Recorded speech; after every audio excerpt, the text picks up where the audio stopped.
Muito bem, nossa proposta hoje aqui é conversar um pouco.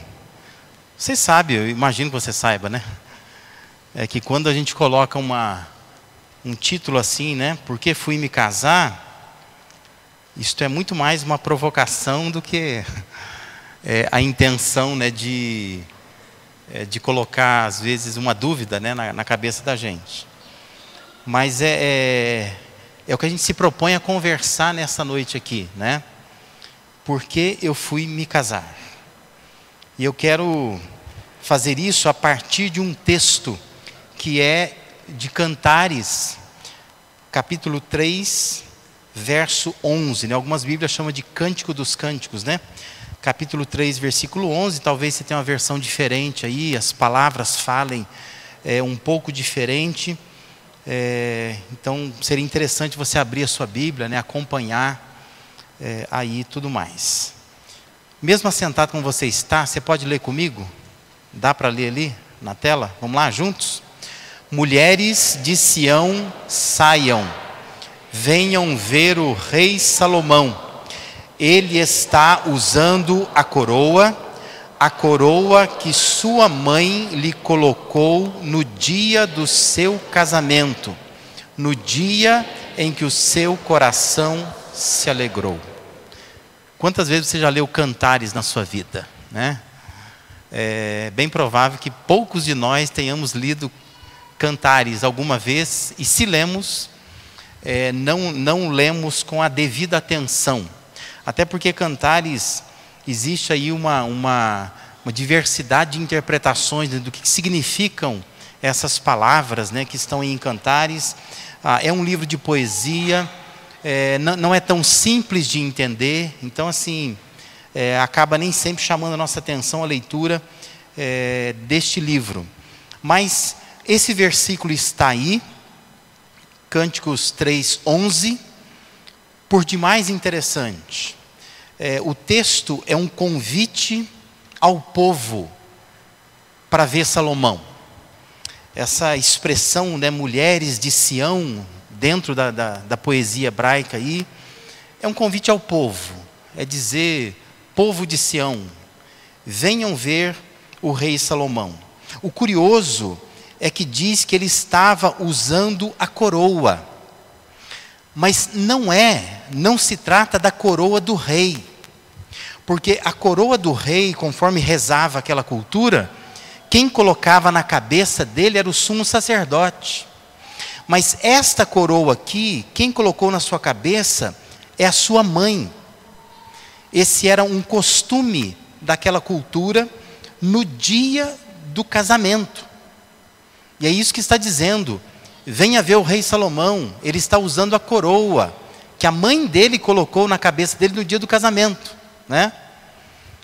Era uma coroa que podia ser simplesmente de galhos, sabe, essas tipo dos Jogos Olímpicos depois, né, na Grécia, em Roma, né?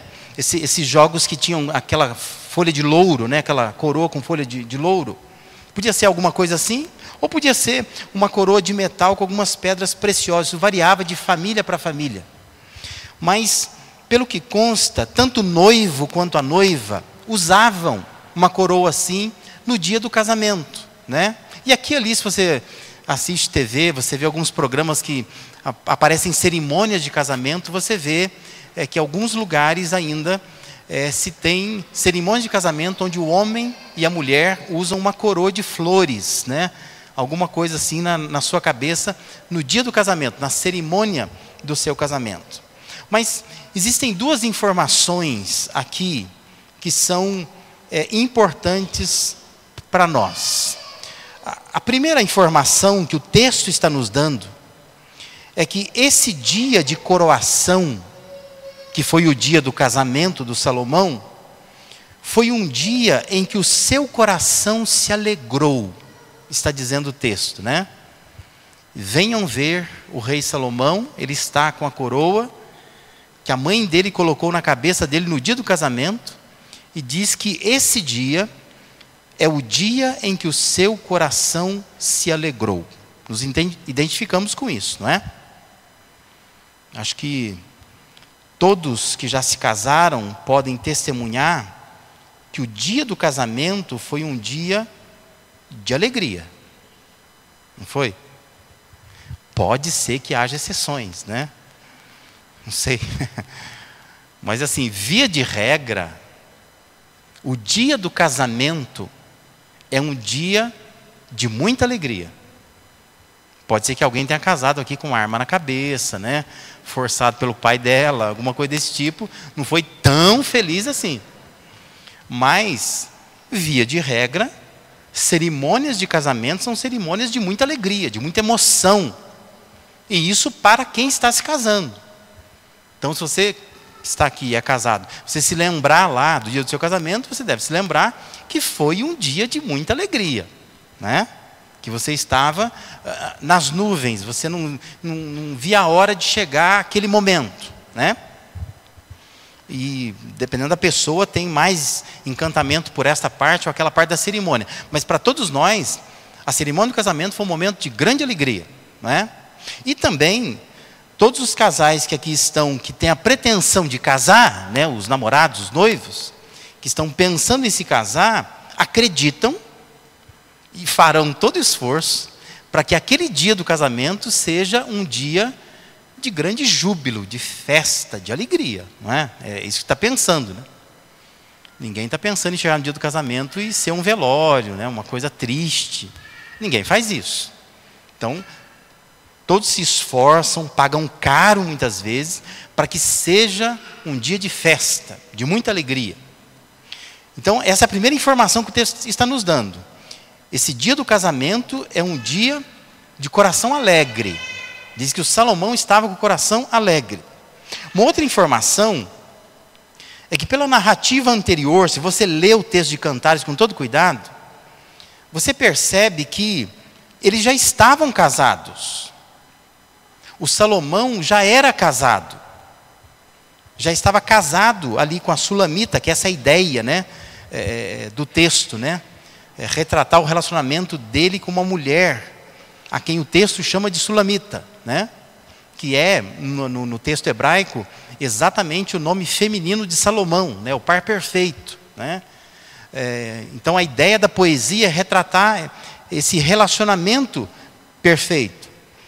Ele já estava casado, mas parece que a proposta do texto é afirmar que o Salomão continuava usando a coroa do dia do casamento. E aí, é isso que eu quero chamar a sua atenção. Isso não é literal. Não é que, de fato, o Salomão, como um doido, casou, sei lá, 5 anos atrás e continua usando a coroa do dia do casamento.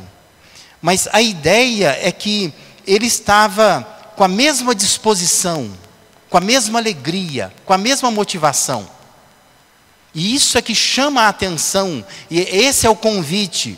Olhem o rei Salomão, ele está com a coroa que a mãe dele colocou na cabeça dele no dia do casamento. Mas já faz tempo que ele se casou. E essa é a ideia. No dia que o coração dele se alegrou, ele recebeu a coroa, e até hoje ele usa. Provavelmente, você já viu uma cena assim, né? A gente que tem filhos e os filhos já foram pequenos algum dia, a gente já viu isso, né? Quando a criança, ela gosta tanto de uma festa que ela foi, que no dia seguinte ela está com a roupa da festa. E ela não quer tirar a roupa da festa. Já viu essa cena? Você não vai tirar essa roupa? Não. Né? Mulheres fazem isso muitas vezes, né? Gastam caro com uma maquiagem para ir num casamento no sábado à noite. Aí elas dormem assim, para que até domingo à noite dure aquela maquiagem, né? Para não desfazer. É a ideia de manter aquele momento. Crianças fazem isso com muita facilidade, né? Não quer tirar aquela roupa, porque ela quer manter aquele momento que ela viveu lá atrás. Então, a ideia do texto é justamente retratar isso. Olhem, o Salomão continua com a coroa que a mãe colocou na cabeça dele no dia do casamento. Mas faz um tempo que ele se casou. Mas ele mantém a coroa do dia do casamento. Porque aquela coroa significava alegria, júbilo, festa. E o que o texto está tentando dizer para nós é assim: o Salomão está casado há um certo tempo, mas ele mantém a mesma motivação, a mesma alegria, o mesmo romantismo, o mesmo deslumbramento, o mesmo otimismo, aquela sensação de festa do dia do casamento. Ele permanece com isso até hoje. Não sei há quanto tempo o texto está falando, mas é depois do casamento dele. Já estava casado, já estava convivendo. E o texto está chamando a atenção para isso. Não se pode negar que o livro de Cantares é um livro de idealismo, né? Eu sei que toda vez que você ouve o nome de Salomão, você fala, mas Salomão, né? Você fica assim, Salomão. Eu acho assim, que é uma ingenuidade nossa, às vezes, julgar o Salomão por não entender exatamente a cultura daquela época, né? Entender assim, que um rei, ele era mais poderoso ou menos poderoso pela quantidade de mulheres que ele tinha. A cultura dizia isso. E não significa que ele tinha essas mulheres, que eram mulheres, de fato, que ele tivesse contato com elas. Eram mulheres, tinham o status de mulher do rei. Fazia parte do harém do rei. Mas não eram todas rainhas, entende? Ele tinha uma rainha, que era a esposa dele. E essas mulheres, elas compõem um cenário cultural, onde um rei com muitas mulheres, ele é visto com mais autoridade, com mais poder, não é? É uma coisa cultural. Então você fica às vezes olhando para falar, mas o Salomão não é referência para nós, né? O texto de Cantares é um idealismo. Está tentando retratar que existe um ideal de amor, de romance, de relação conjugal. O casamento deveria ser assim. E fica retratando, às vezes, cenas como essa que a gente está lendo aqui. A imagem é bonita. Mais do que uma imagem, parece ser um desafio manter a alegria do dia em que nos casamos. Não é verdade? É um desafio. Quanto tempo você está casado? Alguns mais, outros menos. Mas manter aquele cenário de festa, de alegria, de perspectivas positivas, de otimismo, de deslumbramento, de paixão, de sentir coisas formigando pelo corpo, não é? O sonho que tipicamente a gente vê nas cerimônias de casamento, fazer com que isso se perpetue ao longo da vida de casados, é um grande desafio. Não é fácil. E o texto está falando sobre isso. Venham ver o rei Salomão. Ele está usando a coroa que a sua mãe colocou na sua cabeça no dia do seu desposório, como diz algumas versões que você deve ter na mão aí, né? O dia em que ele sentiu muita alegria. Um dia muito alegre para ele, ele faz perpetuar esse momento até aquele momento em que estão se retratando isso naquele texto. É provável que a maioria de nós, se não todos, em algum momento da vida conjugal, já se perguntou: por que eu fui me casar? Não é? E também é provável que os casais que ainda vão se casar, que estão projetando se casar, farão essa pergunta em algum momento das suas vidas conjugais. Por que eu fui me casar? O agravante é que a pergunta, ela está diretamente ligada e invariavelmente ligada a com quem você se casou. Porque na verdade assim, a pergunta não é por que eu fui me casar. A pergunta é, por que eu fui me casar com essa pessoa? Não é? Com essa pessoa. Vez por outra, você acaba caindo nessa pergunta na sua cabeça. Eu vejo nas classes que eu tenho aí de casais, né, os aconselhamentos que eu faço, né, a pessoa ela começa a pensar assim, mas e se eu morasse em outro país e casasse com uma outra pessoa, como é que seria a minha vida? Ela fica tentando projetar a vida dela com uma outra pessoa. Então a pergunta nem sempre é por que eu fui me casar, mas por que eu fui me casar com essa pessoa? Lógico que isso não é uma pergunta que está todo dia na tua cabeça. Mas em algum dia esteve. Em algum momento está. Se não está, em algum momento ainda vai estar. Porque o casamento ele é assim, não é? Tem dia que você levanta mais cedo, você olha a sua mulher dormindo lá, por exemplo. Se você fica olhando para ela assim, e você fica pensando assim, você só pensa, não pode falar. Mas você pensa assim, onde eu estava com a cabeça de casar com uma mulher dessa, né? Não é? Mas tem dia que você levanta, você olha para ela e fica assim, meu Deus, eu não merecia tanto.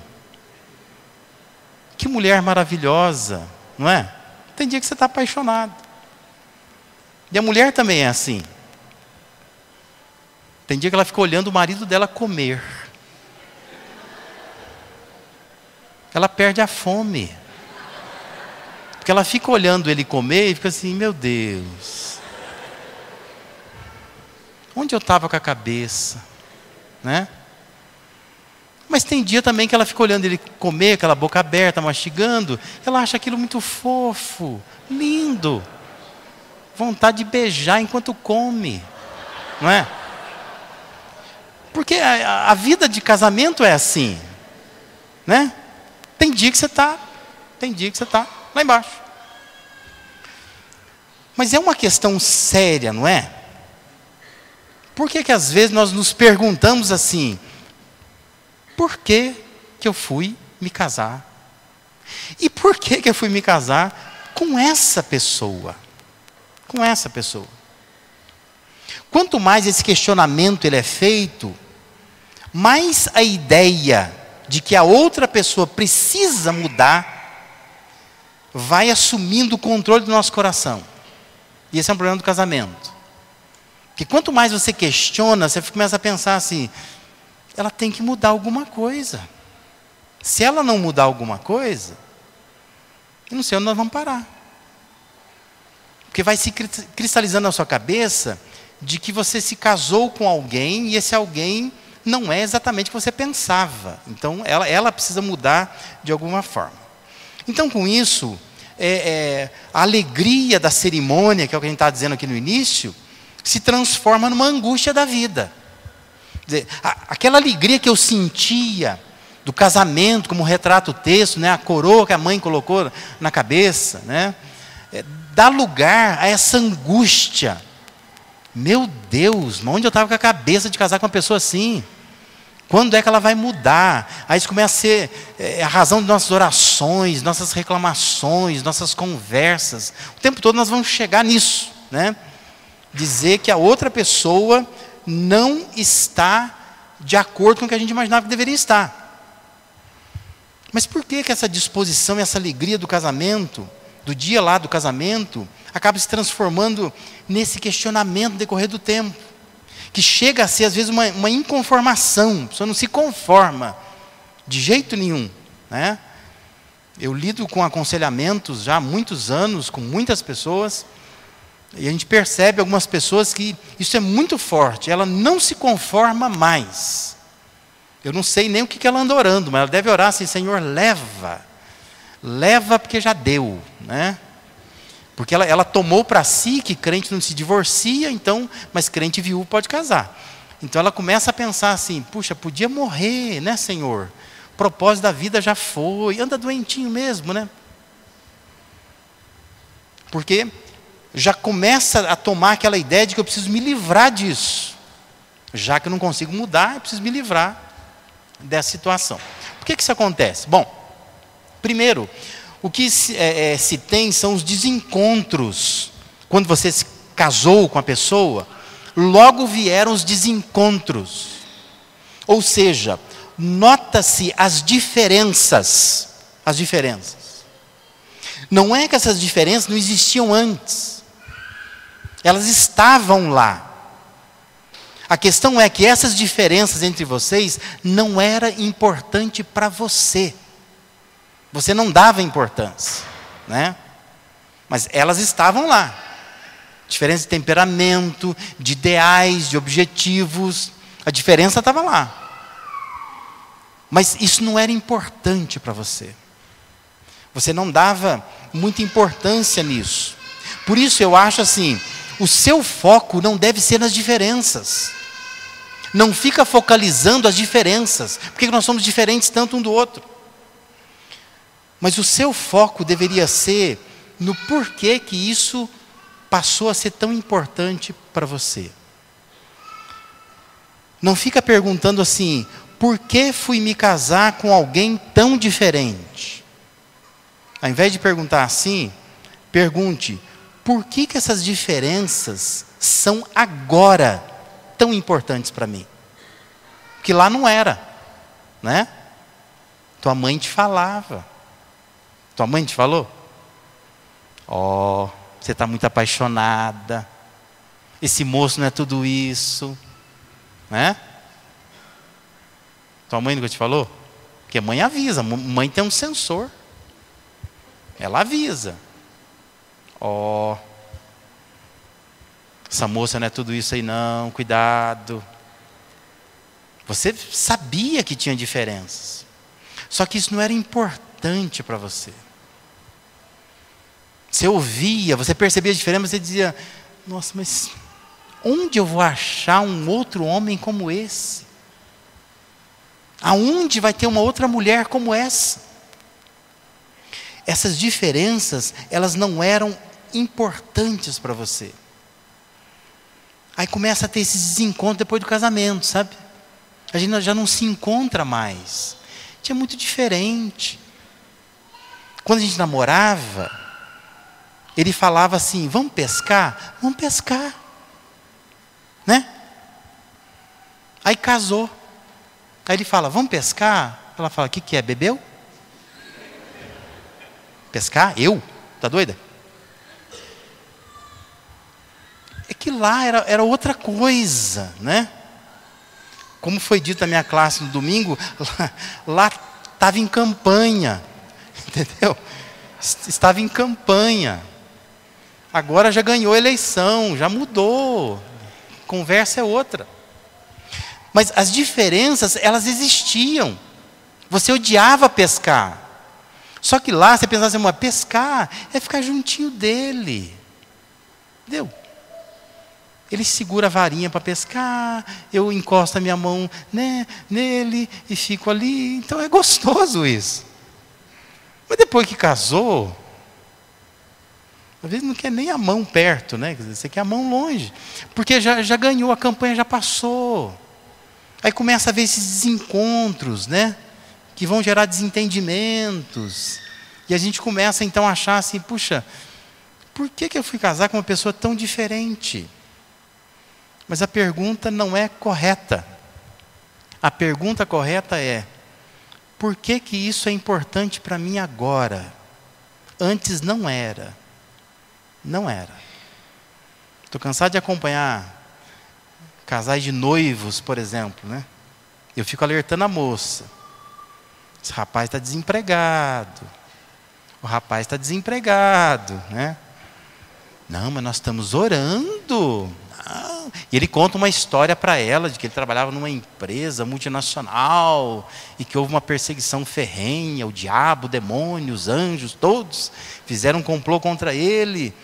E agora ele está uns 2 anos desempregado.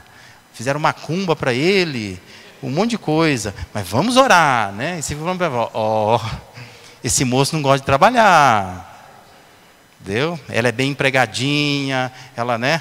Tem todo o serviço dela lá, formadinha direitinho. Ele está se encostando nela. A diferença já existe, mas isso não é importante para ela. Ela fica pensando assim, mas o jeitinho dele, a moto. Essa moto é demais. Então ela fica pensando assim, ele me leva para lá, para cá. E ela se encanta com isso. Mas a diferença está lá. Só que não era importante. Então a pergunta hoje é, por que isso agora é tão importante para mim? Se antes não era importante. Você via que ele era grosseiro, por exemplo, antes, né? Meio grosseirão com a mãe dele. Você percebia. Mas isso não era importante para você. Agora, por que isso é tão importante hoje, né? Por quê? Essa é a pergunta. Por que nós temos tantos desencontros? Não é porque a pessoa mudou, é que algumas coisas se tornaram muito importantes para você. O problema não está nela, está em você. É você que está dando valor a uma coisa que antes você não dava valor. Você dava valor em outras coisas. E por isso que você tirou da cabeça a coroa que a mãe colocou, coroa de alegria, como diz o texto lá, né? Não estou usando mais, né? Estou chateado. Aonde puder você fala que você está chateado.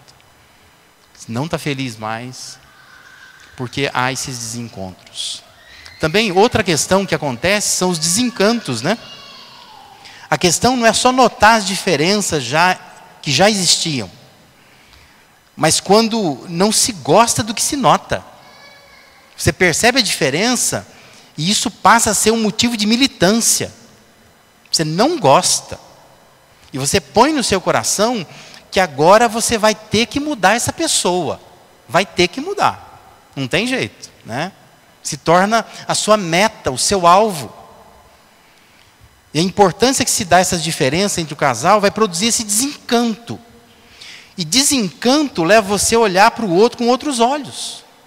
Você está desencantado, você não está mais deslumbrado, apaixonado. Você está desencantado. Você começa a botar na sua cabeça que essa pessoa não é a pessoa para mim. Usando a linguagem lá dos contos de fada, o príncipe virou sapo. E você não quer beijar ele mais. Para ele virar príncipe de novo. Eu não vou beijar. Ele vai ficar sapo o resto da vida agora, né? Ou, né, no caso do homem, né, a bela adormecida acordou. E quando acordou, não gostei também, não. Quero que ela durma de novo, né? E não vou beijar se ela dormir. Desencantou completamente, né? Acabou-se o encanto. É isso que vai tirando a alegria do casamento e vai nos fazendo questionar. Por que eu fui me casar? Por que eu fui me casar com essa pessoa? O desencanto, em alguns casos, é tão agudo que a pessoa começa a querer convencer de que ela foi enganada. Eu lido muito com isso, né? Falo assim, pastor, eu fui enganada. Praticamente eu fui enganada. Ele se fez passar por uma outra pessoa. E ela quer se convencer disso, que ela foi enganada. Mas, meu querido, você não foi enganado, você foi encantado. São duas coisas diferentes, né? Você estava debaixo do efeito de um encanto. Você não quis ver algumas coisas, e agora você está desencantado. Aquele encanto da paixão, do romantismo, das palavras doces, e muitas vezes do egoísmo. É o que você queria. Você optou por isso. Você via outras coisas, mas isso aqui para mim é muito importante. Você viu só isto, apenas isso, porque te favorecia, era bom para você. Você pensou, na verdade, muito mais em você, só que as outras coisas estavam no pacote. A hora que você abriu, né, o pacote inteiro em casa, tinha tudo isso aí. E esses desencantos, eles vão minando a alegria, tirando a disposição de amar. Você vai tirando a coroa da cabeça, eu não quero mais, né? Não vou mais viver feliz como no dia do meu casamento. E por último também tem os chamados descaminhos, né? Quando, além de notar as diferenças e não gostar do que notou, você percebe que o outro não está disposto a mudar. Nossos caminhos são caminhos diferentes. O caminho que você deseja trilhar porque você acha que ele é correto, você percebe que o outro não quer ir com você. E se vai com você, vai na outra calçada, né? Estou andando aqui, está andando lá. A gente não anda junto mais. É o chamado descaminho, né? Esses desencontros vão produzindo desencantamento que vai levar a esses descaminhos. Você acaba andando por caminhos diferentes. E quando se nota que o outro não quer caminhar com você, a tendência é que você resolve ter uma carreira solitária. Você diz, eu estou casado, eu vivo casado, mas eu caminho sozinho. Não conto mais com a outra pessoa, né? Eu quero que você pense tanto se você é a parte cansada de ver seu cônjuge acomodado, quanto se você é a parte que está cansando o outro, de tão acomodado que você é. Porque às vezes a gente consegue só atingir a parte cansada, e você não consegue se ver como alguém que está cansando o outro. Você está cansando, porque você não quer mudar de jeito nenhum, né? A pessoa já falou, já apontou, já conversou, já escreveu no papel, já mandou no WhatsApp, já fez de tudo, né? E você não entende que tem que mudar. Vai cansando a pessoa. Ao longo dos quase 25 anos que eu tenho lidando com casais, eu quero ser muito honesto com você que me ouve hoje. É possível você fazer todas as coisas certas no seu casamento e nunca ter o relacionamento que você deseja. Entenda isso. Eu sei que é um remédio amargo de se tomar, e é assustador ouvir isso de um pastor que trabalha tanto com casais, mas é verdade. Você pode fazer todo o esforço, você pode fazer tudo certo para que o seu casamento dê certo, e ele não vai dar. E não vai dar porque não depende de você, depende também do outro. Casamento é uma caminhada a dois, não é uma caminhada solitária. Por mais inquietante, difícil de engolir seja isso, eu não quero desencorajar você. Muito pelo contrário. Eu quero te estimular a refletir nesta pergunta aqui. O que Deus mais quer da sua vida? O que Deus mais quer? É isso que a gente tem que responder. Eu quero te estimular a refletir sobre isso. O que Deus mais quer para a sua vida? Todas as vezes que você se vê frustrado com o casamento, é porque dentro de você está dizendo assim: eu não consigo mudar o meu marido, eu não consigo mudar a minha mulher. Essa é a questão. Por isso você fica frustrado, por isso que você abandonou a coroa da alegria, que você quer mudar o outro e você não consegue. Mas a pergunta é: mas e se isso não for o que Deus quer? Já pensou? Você ora, você busca, você insiste, você traz no encontro de casais, às vezes amarrada a pessoa, né? Vamos. Ela nem quer vir, mas ela veio hoje aqui, né? Você conseguiu trazer. Mas por mais que você queira isso, e se não for isso que Deus quer? Você sabe o que Deus mais quer? O que Deus mais quer da sua vida? E se Deus, o que Ele quer, o que Ele mais quer, é mudar você, e não mudar outra pessoa? Já pensou nisso? Aí então talvez a pergunta nem seria: por que eu fui me casar? A pergunta seria: por que ela foi se casar comigo, né? Porque não é ela que é o problema, eu sou o problema. Porque eu preciso mudar, não é a pessoa que tem que mudar. O que Deus mais quer? Pergunte isso para Deus, né? Deus, o que o Senhor mais quer? O Senhor quer de fato mudar o outro, ou o Senhor quer me mudar? Porque às vezes você está gastando muita energia tentando mudar outra pessoa, e você não consegue mudar você mesmo. E não vai dar certo. Porque talvez não é o que Deus mais quer. O que Deus mais quer é mudar você. Eu queria deixar para você pensar 3 declarações, sendo que 2 delas é do Dr. Gary Smalley, no livro chamado DNA dos Relacionamentos. Excelente livro, vale a pena comprar e ler. As 2 primeiras são dele. Mas uma declaração é: você não pode forçar a outra pessoa a mudar. Entenda isso. Você não pode. Não adianta você dizer assim: eu vou forçar. Ou você muda. Eu já cansei de lidar com casais assim: ou você muda ou eu largo de você. A pessoa não muda, ela não larga dela também. Vive do mesmo jeito, né? Não adianta ameaçar, sabe? Não adianta. Você não pode forçar a outra pessoa a mudar. A outra pessoa vai mudar se ela quiser. Mas você não pode forçar isso. A outra declaração é que a única pessoa que você pode mudar é você mesmo. Você pode mudar. E a terceira é que mudando você mesmo, você pode influenciar outra pessoa a mudar. Você não pode forçar ninguém a mudar, mas você pode influenciar. Pode ser que pelo seu comportamento a outra pessoa mude. Lembra que 1 Pedro capítulo 3 fala sobre isso, né?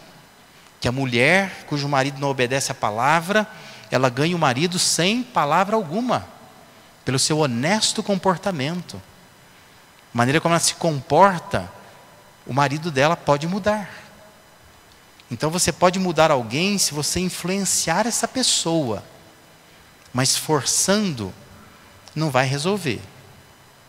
Entenda que tão ruim quanto não continuar usando a coroa de alegria lá do dia do seu casamento, fazer perpetuar esse sentimento de alegria, tão ruim quanto isso é roubar do outro o direito de viver assim.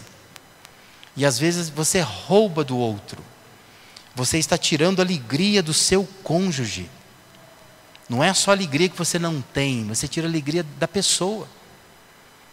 Você está fazendo a vida dela amargar. Às vezes eu converso com marido, com mulher, né, sozinho, e eu fico triste, sinceramente fico triste. Semana eu fiquei triste com o caso, né? Como que a pessoa trata mal o cônjuge? E você diz para ela assim, olha, você poderia obedecer só um texto da Bíblia? Porque tem um texto que diz que o marido tem que amar a mulher e não pode tratar com amargura. Se você não faz isso, você está pecando, é um pecado. Dá para fazer isso, né? A Bíblia diz que a mulher, ela tem que sujeitar o seu marido, tem que respeitá-lo. Dá para fazer isso? Porque se você não faz isso, você rouba da pessoa a alegria dela. E ela não produz.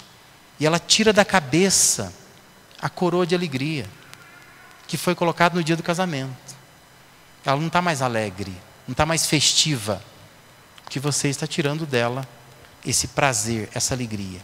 A minha pergunta é se a semelhança do verso que nós estamos refletindo aqui, se as pessoas elas poderiam repetir a mesma exclamação. Talvez quem vê você dizer assim, ó, puxa, venham ver, olha, a pessoa, ela está com a mesma alegria do dia do casamento, depois de 10 anos, 15 anos, 20 anos, 30 anos. Ela tem a mesma alegria, mesma paixão, mesmo romantismo, mesma motivação, mesma disposição. Mas eu quero que você não pense só nisso, mas eu queria que você pensasse também assim, será que as pessoas podem olhar para o seu cônjuge, para a sua esposa, para o seu marido e dizer, olha para ela continua com a mesma alegria do dia do casamento. Porque você está proporcionando isso para ela. Você está criando um cenário de festa para ela.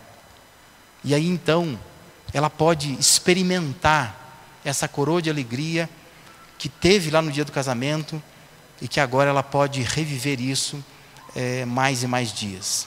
Eu acho que você não pode continuar fazendo as coisas como sempre fez, se você quer uma mudança profunda. Esse é o problema quase de todos os casamentos. As pessoas estão clamando por mudanças, mas elas fazem as coisas como sempre fizeram. Não dá para ser assim. Se você quer uma mudança profunda, você vai ter que pensar assim, eu vou precisar mudar alguma coisa. Eu não posso continuar fazendo as coisas como eu sempre fiz. Vou ter que fazer de maneira diferente. Porque se eu fizer assim, com certeza, ou eu conquisto de volta a alegria lá de trás, ou eu dou a alegria de volta à pessoa que mora comigo, que vive comigo, de quem eu roubei esta alegria. Queria dizer para aqueles que vão se casar ainda, né? Pensa nisso, pensa no versículo, né? O versículo está nos estimulando a pensar nisso. Olha para o Salomão. O Salomão, mesmo estando casado já há algum tempo, ele ainda está com a coroa que a sua mãe colocou na sua cabeça no dia do casamento, no dia em que ele teve grande alegria. E essa alegria continua sobre a cabeça dele. Motivação, disposição, romantismo, paixão, continuam, mesmo que o tempo tenha passado. Que Deus te abençoe, que você pense nisso. Como é que você consegue sair daqui pensando nisso? Eu preciso viver a mesma alegria do dia do meu casamento. Se você perdeu isto, peça a ajuda de Deus. Se você está roubando isso da sua esposa, do seu marido, devolve. Proporciona a essa pessoa alegria de novo, para que ela possa ter alegria de viver com você e reconhecer que você tem proporcionado isso a ela, colocando uma coroa de alegria na cabeça dela.